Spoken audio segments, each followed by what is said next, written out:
Hindi kumpleto ang Road of Peace kung hindi ka hahantong sa mahal na birhen ng Antipolo. Pinagpalang araw sa inyong lahat.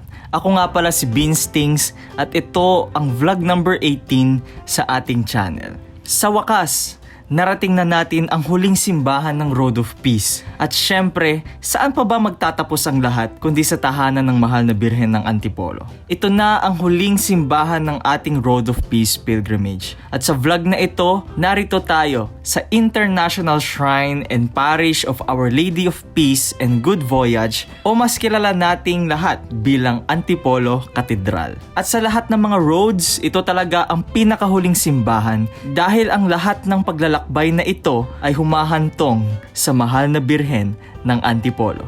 Mas naging espesyal pa ang pagbisitang ito dahil ngayong taon ay ginugunita natin ang ika-400 taon ng pagdating ng imahe at ang ika-100 taon ng canonical coronation ng Nuestra Señora de la Paz y Buen Viaje de Antipolo. Kaya hindi lang ito simpleng pilgrimage stop, isa itong makasaysayang pagdalaw, isang biyaya at isang paghahanda para sa nalalapit na napakalaking selebrasyon para sa ating mahal na birhen. At syempre, sa wakas, nakapagpatatak na rin tayo sa huling simbahan. At kung mapapansin ninyo sa passport ninyo, 2 stamp ang makikita rito. Ang una ay patunay na nakarating ka sa Antipolo Cathedral at ang pangalawa naman ay patunay na nakuha mo ang reward mo sa pagtatapos ng Road of Peace. Napakasarap sa pakiramdam makita na kumpleto na ang journey. At para sa mga gustong matapos din ang pilgrimage na ito, tandaan ninyo, lahat ng roads ay may reward. Magbabayad ka lang ng 100 pesos para makuha ito at sa bawat road ay may iba't ibang commemorative reward. For example, dito sa Road of Peace, ang reward ay isang commemorative handkerchief para sa 400th at sa 100th anniversary ng Nuestra Señora de la Paz y Buen Viaje de Antipolo. Kaya para sa akin, hindi lang ito simpleng souvenir, isa itong piraso ng kasaysayan ng Diocese of Antipolo. At syempre nakapaglibot din kami sa buong Antipolo Cathedral at tunay ngang napakasaya sa pakiramdam na sa wakas ay muling masilayan ang mahal na birhen ng Antipolo.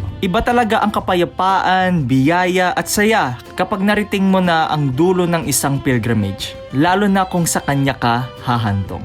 Isang road na ang natapos namin at isa rin itong paghahanda namin para sa nalalapit na malaking selebrasyon para sa Nuestra Señora de la Paz y Buen Viaje.